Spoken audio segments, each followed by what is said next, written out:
வணக்கம் ஃப்ரெண்ட்ஸ், வாழைப்பூவில் எப்படி குழம்பு வைப்பது என்று பார்ப்போம். இந்த வாழை பொத்தி அதை வறுத்த நான் இதில் அந்த தோலை கலட்டைக்கு இந்த பூ விழுந்துட்டுது. அப்போ இதை சின்ன நான் வட்டி வறுக்கிற நேரம் நாங்கள் இதில் குழம்பு வைக்கலாம். இந்த இதில் குழம்பு வச்சு சாப்பிட்டு பாருங்க, கனவை கரை தோற்று போடும். இப்போ எப்படி என்று காட்டுறேன். இதில் இந்த இந்த நடு தண்டை எடுக்கணும். இங்கே பாருங்க, இந்த தண்டை எடுக்கணும். இங்கே தெரியுதா தண்டு? இந்த தண்டை இப்படி எடுக்கலாம். எடுத்துட்டு தண்ணிக்க போடுங்க. அப்படி எல்லாத்துக்கும் நீங்கள் அந்த தண்டு எடுக்கும். தண்டு கொஞ்சம் கறி வடை முள் மாரி கிடக்கும். இது கொஞ்சம் பிஞ்சு போல்,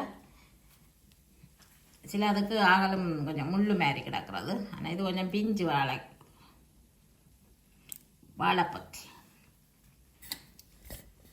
இது கொஞ்சம் நல்ல வடிவானது. கொஞ்சம் சில நேரத்தில் கருப்பாக இருந்தால் எடுக்கிறேன் நான். இது கொஞ்சம் நல்ல பூ மாதிரி மஞ்சளில் இருக்கு பாருங்க. இந்த கலராக இருந்தால் எடுத்து குழம்பு வைக்க நல்லா இருக்கு. எல்லா தண்டையும் எடுத்துட்டு எப்படி குழம்பு வைக்கிறதுன்னு காட்டு விளங்கு. இந்த தண்டை எடுக்கும். இந்த தண்டை பாருங்கோ. இப்போ எல்லாம் நடு தண்டை எடுத்தாச்சு.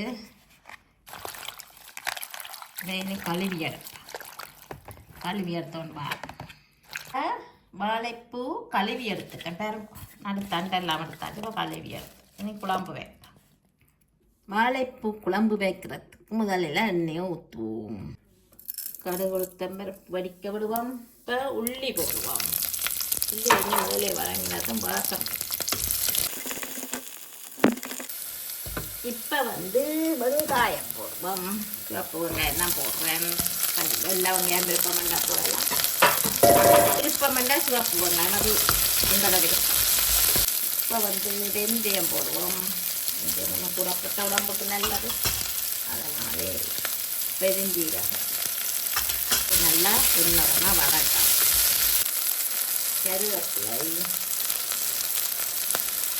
கருவேப்பிலை போட்டால் தான் ஒரு வாசனையாக இருந்தது. நல்லா தெளிவாக.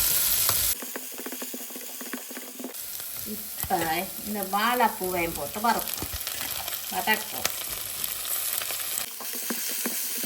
நல்லா வதங்க. இன்னும் கொஞ்சம் வதங்காது. இந்த வேறு வெங்காயங்கள் நல்லா வதங்கி வரும். அதான் வெங்காயம் பதத்தில் போட்டணும். ரெண்டும் சேர்ந்து வதங்கி இன்னொரு சொட்டு நேரம் வைப்பேன். இப்போ 2ஆம் பாலை விடுவோம்.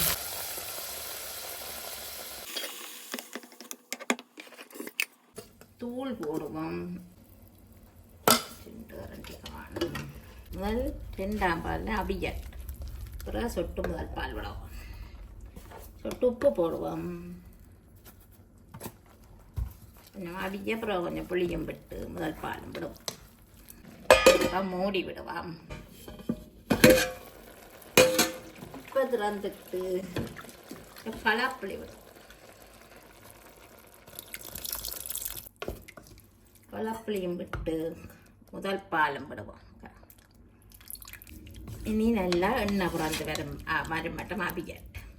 வேறுங்கோ கறி நல்லா வத்தி சைட்டாலே எண்ணெய் புறந்து கொண்டு வருது. நல்லா எண்ணெய் புறந்து. இதுக்கு நான் எப்பவும் கறி நிப்பாட்டம் தருவாயில கறி கொஞ்சம் நிப்பாட்டி கொஞ்சம் ஒலிவன் ஆயில் விடுவேன். உடம்புக்கு ஒலிவன் ஆயில் நல்லா தானே. இப்போ அடுப்பை நிப்பாட்டி விடுவோம். அந்த வக்கையிலேயே பொடு கொடுத்து வந்தேன். ஆறுனதும் பார்ப்போம். எண்ணெய் புறந்து வந்திருக்கு. உப்பு பார்ப்போம்மா. உப்பு பேன் பார்த்துட்டு உப்பு புளி கொஞ்சம் புளி தூக்கலான்னு தான் அந்த வாழைப்பூவில் ஒரு சத்து இருக்குது தானே, அது தெரியாமல் இருக்குது. நல்ல டேஸ்டாக இருக்குது. ஆறுனோன்னு உங்களுக்கு கறி அப்படி வடிவாக வந்திருக்கண்டு காட்டு. இப்போ பாருங்கோ குழம்பு அப்படி அழகாக வந்திருக்கண்டு. இன்னும் வத்த இன்னும் நல்லா அழகாக வரும்.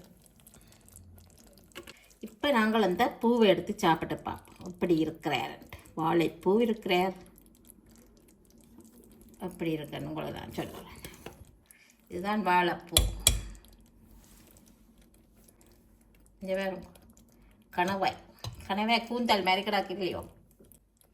கணவாய் கூந்தல். நல்ல டேஸ்ட்டாக இருக்குது இந்த வாழைப்பூ குழம்பு. வாழைப்பூ சாப்பிடணும் போல கிடக்கு. உண்மையாகவே காண வேண்டாம். கூந்தல் மாதிரி தான் கிடக்கு. அவ்வளோ டேஸ்ட்டாக இருக்குது. இந்த பாருங்க.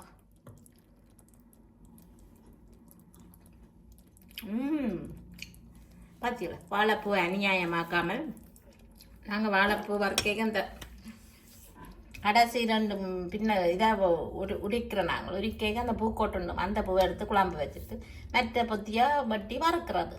அப்போ ரெண்டும் பிரயோசனப்படும். வாழைப்பூ கறி எப்படி இருக்குன்னு வேறுங்க. Wow, super.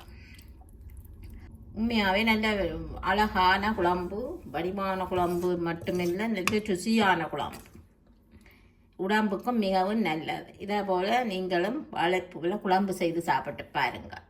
நன்றி, வணக்கம்.